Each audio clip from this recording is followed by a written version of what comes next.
This is a video about the role of narcissism in STEM shortage claims. Now, STEM is an acronym which stands for Science, Technology, Engineering, and Mathematics. It's been around for probably 20 years now and is often used as a sort of buzzword or acronym for science, especially programming and software engineering today. Is almost synonymous with STEM in many cases. STEM shortage claims are largely erroneous claims that there's a terrible shortage, a severe shortfall, almost starvation conditions for employers, companies, in terms of getting supposedly qualified or skilled STEM workers, scientists, engineers, programmers, software engineers. Now, these types of claims date back at least to the late 1940s, the aftermath of World War II, which remarkably was a very high-tech war and produced huge numbers of engineers and scientists who worked for projects like the Manhattan Project, the development of radar, the B-29 bomber, just a whole host of these projects. Nonetheless, industry and academia began to claim that they couldn't find qualified people in the 1940s and 50s. In those days, the STEM workers were things like mechanical engineers, aerospace engineers, people with skills in rocketry, physics, other kinds of fields. Programming didn't play the dominant role that it really does today. Today, the STEM shortage claims are closely coupled and often are pretty much synonymous with claims that there are shortages of programmers, software engineers, computer scientists, even though they are also continue for fields like physics, in which there are very few jobs, by the way. So this is a code.org video that got 14 million views in 2013 on YouTube. It's a organization funded by, not surprisingly, people who employ software engineers or programmers, and it promoted the idea of this sort of STEM shortage of specifically programmers. And what I want to say is that there are really two categories that somewhat overlap, but two distinct categories of STEM shortage claims that one encounters. There's a sort of claim made to the general audience, like in this YouTube video, which either explicitly claims or implies that the problem really is in kindergarten through 12 in our schools, that we are not producing students with basic programming, thinking skills. And that's what the code.org video is focused on. And that's the problem. So these are very basic skills. And the companies claim or seem to imply that they are hiring people right out of school, that is meaning college, not high school. But although they don't seem to get the people they need from the colleges, instead of blaming the colleges, universities, they blame education. And they often link this to poor education for what are usually referred to as underrepresented minorities, which seems to be basically a code word for people, for African Americans and also for Hispanics who have visible American Indian ancestry. Now, that's the general claim that one often hears. You see on the mass media, CNN, this YouTube video, many other places. There's another claim, however, which pops up in more specialized audiences. In particular, a lot of these companies turn out to be remarkably uninterested in older, more experienced people who undoubtedly have these K through 12 skills. They also frequently turn up their noses at recent PhDs, which I can say from personal experience, as well as many people that I know. I have a PhD in particle physics. This is an article from 2013 by Chan John, who actually got a PhD in computer science, no less, from Stanford University, yes, and had a substantial difficulty in finding a job. Now, after a long search, he did eventually find a job and so on, but it was anything but easy, not the sort of thing one would expect to encounter if there is a shortage of these basic skills. PhDs ought to be turning down huge numbers of job offers. But actually, most PhDs, including from top schools like Stanford or MIT, find that they have a difficult search. Now, they do find reasonable jobs after a while, but usually like a 6-month, year search, and I've seen that several times with people I know as well as myself. But certainly, these companies that are complaining vociferously about shortages of allegedly basic skills like programming or something, they're not so interested. So why is that? Well, this is the second type of STEM shortage claim, and this focuses on a shortage of two things, which are usually blurred together or conflated, and these are alleged super programmers and super scientists, super STEM workers who are 10 or 100 times the norm. And by the norm, they actually mean like the norm produced by Stanford or MIT or Carnegie Mellon or someplace like this. So these are super programmers, super scientists. The term that you frequently encounter in programming is the 10x programmer. Okay, so this is a book that debunks, amongst other claims made in software engineering, the idea of the 10x programmer. So in one chapter, we have the hunt for the 10x files. And I'm going to read the first paragraph here. You have perhaps come across something like the following statement. Numerous studies have found 10-to-1 differences in productivity among individual programmers. Let's call this for short the 10x claim.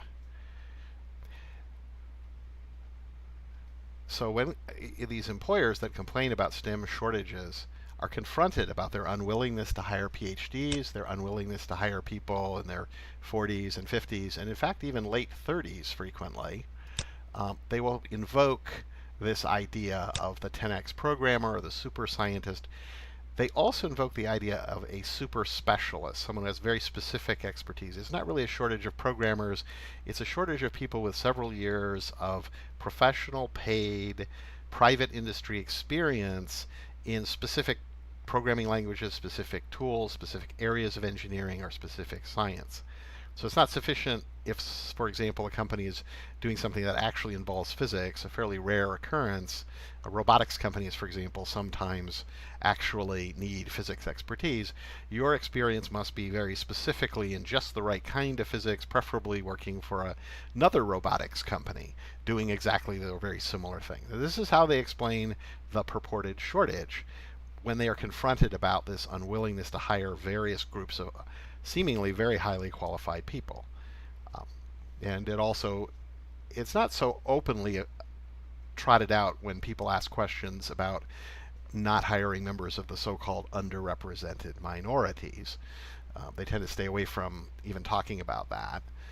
It's a curious situation. Anyway, I'm getting a little off target here.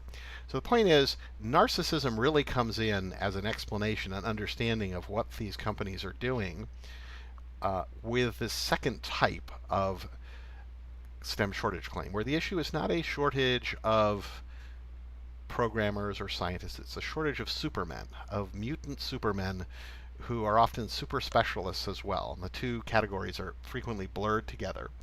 So what do we mean by this? Well, what they seem to be talking about are people like the world champion chess player Magnus Carlsen. These are people who are the best in the world. There's no doubt that at the moment there is a shortage of anyone who can beat Magnus Carlsen, at least consistently, in chess. That says little about your job prospects in chess. The vast majority of chess players, including very, very good chess players, can't make very much money at it. It's just not that profitable. But for a few stars, it is very profitable. I mean, you can make millions of dollars in various prizes and things like that. But that's a tiny number of people, and it says very little about the wisdom, for example, of learning chess. Should every student learn chess? Well, most of those people will never use chess for any kind of money-making enterprise. They will never be anywhere near the best chess player in the world, even if they're the best in, their state or their province or community. Now, there are a lot of things which raise some questions about how real these claims that these companies want to hire the best, they want these 10x or 100x programmers or scientists or whatever. Physicists supposedly want to hire the next Einstein or something. So I want to discuss the role of narcissism in these types of claims. Not so much the general claims regarding poor K-12 education, but this supposed desire for super scientists, super programmers, 10x, 100x programmers, all that kind of thing. So narcissism is a bit of a smear, a bit of a label, but I think there's some truth to it. And so it's generally defined as a very vain, egotistical person, often insecure, who there's even a narcissistic personality disorder, long-term pattern of exaggerated feelings of self-importance, an excessive need for admiration, and a lack of empathy toward other people. And for example, our current president, Donald Trump, is often accused of being narcissistic. More relevant to the STEM world are the many accounts of unpleasant, to put it euphemistically, behavior by Steve Jobs, the late founder and CEO of Apple. And he was often described as an extreme narcissist. And people like this are not that uncommon in STEM employers and the people who run STEM companies. Steve Jobs being one of the better known examples of that. So what is the gotcha with narcissism? Well, narcissists see themselves as the absolute best, as perfect, as almost literally walking on water. So a narcissist would never say, well, our company hires merely qualified people. No, a narcissist must always hire the absolute best people, the smartest, the best educated, the most prestigious, which on the surface is a pattern that these companies seem to follow. However, narcissists are really all about me, all about the narcissist. And the last thing that a narcissist wants is an employee, a lieutenant, someone near them, or even several levels down, who knows more than they do, is smarter than they are, is harder working, better than they. But they would never admit that. They are always going to say, we hire the best. I want to hire somebody who will show me more, who knows more than I do. It all sounds good, but there's a basic conflict between the claim that you want the best and must have the best, and therefore are extremely picky about who you hire, and the reality of having someone around you, or perhaps many people around you, who are really, really good and maybe better than you are.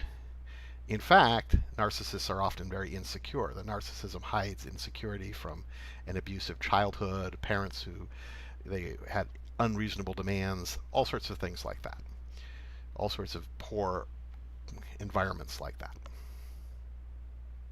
So narcissists will seek out to hire the best, and then they will get rid of them or not hire them, make up some excuse why they can't hire that person because they realize that person is a threat. And this is political commentary, but we've actually seen this frequently with President Trump, where he hires very highly qualified people like Rex Tillerson, the head of Exxon, as his Secretary of State, and many of them don't last very long. He gets into some kind of a dispute with them, and this is frequent behavior of narcissists, particularly when they're confronted with other, or let's say with highly qualified people, or perhaps other narcissists as well. So the point is that the narcissist will never find what they claim to be looking for. In fact, in many cases, they want to hire people who are weaker than they do, but they don't want to admit that. So you can have your cake and eat it too in a couple of ways. One way is simply to hire mediocrities or people who are actually weaker than you, but promote them as more qualified. Not more qualified than you are, but we hire the best here at this company or that, but actually you're not. Another overlapping way is to hire people who are inexperienced, which is a very common thing with high-tech employers. You hire people right out of college. Graduate students in academia and scientific research. They have very little experience. They may be smart. They may be from the top school, things like that. But they don't know as much as the people in power, the tenured faculty, and so forth. And you get rid of them before they learn enough to be a threat to you, which is exactly what happens over and over again in academia, where huge numbers of people are recruited into graduate programs, and then and generally postdocs, but after a postdoc in their early 30s, they can't find jobs because there are very, very few more senior jobs, especially tenured faculty positions. So it maintains a perfect environment for the narcissist. They're always hiring these people, and for a little while they're, quote, the best, then they're discarded. So we never have people who pose a threat to you. In the same way, the STEM employers in private industry do similar things. They hire heavily right out of college people who don't know too much, who can be easily manipulated, who aren't that expensive, will work long hours, and they try to select people who are sort of compliant. It's hard to explain. They say those people are the best for a little while, and as those people become more experienced, they become a potential threat, and then they're downsized out of the companies. maintaining a constant churn of the workforce and maintaining people who, again, do the work but don't know enough to threaten the people in power, like the late Steve Jobs or other people. So this is what I mean by narcissism and STEM shortage claims. The media, with rare exceptions, generally accepts these explanations. They never question the they never question these claims that the companies want the best. They never question, in general, the STEM shortage claims, whether it's the general claim about sort of K through 12 education or this more specific claim that people like PhDs or older people run into, like Chan John's account of his difficulties in finding a job despite a PhD in computer science from Stanford University, which is generally considered one of the top universities in the US and one of the top universities in computer science. Nor, in my experience, is this unusual. So let me give perhaps one more example of this sort of thing. Let's see if we can get this here.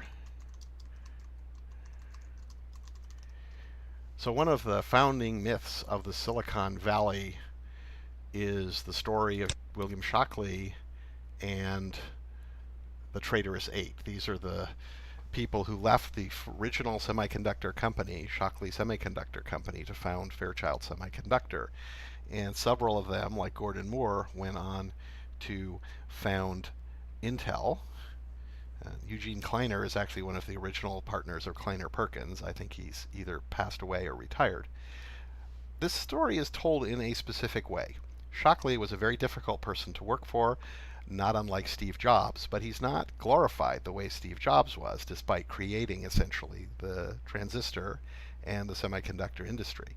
Rather, this is told of the story of this, unpleasant guy and these young people who sort of rebelled against him and founded their own company and completely showed up Shockley. Now, all of these people were hired right out of graduate school. They were recent PhDs. They did not, in fact, know that much about transistors. They learned it from Shockley.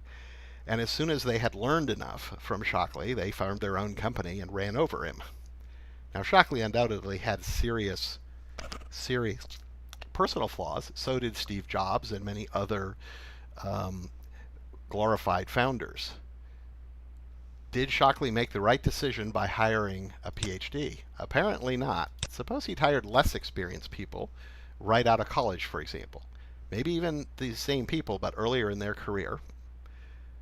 Done many of the same things and gotten rid of them before they learned enough to go off and found Fairchild Semiconductor. He would have gotten the glory and the money, and they would have gotten, I don't know, if they were lucky, a house in the suburbs or something like that. So the leaders of the Silicon Valley, it seems to me, have generally learned the lesson here. Don't hire PhDs because they might go off and found a competing company to run over.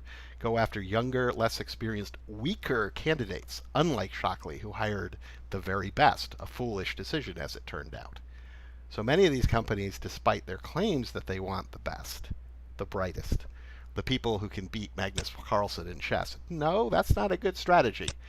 You want drones, compliant employees that work hard, are probably smarter than the average person, but not too smart. And certainly you don't want people who are smarter than you are, who know more than you are, who have more experience. Hence, you generally stay away from people who are older, in their 30s and 40s and 50s. From a public policy, greater good point of view, this is probably really bad. It means that the skills of many people are underexploited. The companies are actually, and academia are actually discriminating against the experienced, the best, because they fear those people will overthrow them, will outshine them. So they make a lot of money. It's a kind of a knowledge monopoly. The narcissists at the top make a lot of money. They have a lot of power, and they don't want to share it. And the STEM shortage claims are very necessary because they need a never-ending supply of young, inexperienced people to fill the labor force who won't threaten them, make them feel secure, or even, as happened to Shockley, basically beat them out in the market. When you hear these claims that there are shortages of scientists, engineers, programmers, and so forth, think about this. Think about it very carefully. Those claims may reflect both narcissism and financial self-interest, political power. There's a method to the madness. This concludes this video presentation. If you like this video, please click like. Please click subscribe and the notification bell if you would like to receive more content from us. You can avoid internet censorship by subscribing directly to our RSS news feed. Please consider sharing the link by email or on your website or blog, in addition to liking, upvoting, or sharing on increasingly censored, advertising beholden, and big company social media. We have encountered such censorship. Mathematical software is developing software to automate data analysis, reducing the risks of costly errors and improving results. You can support our work financially by subscribing on our Patreon page. Scan the QR code in the lower right corner to get the Patreon link. Our Patreon link is also in the show notes below.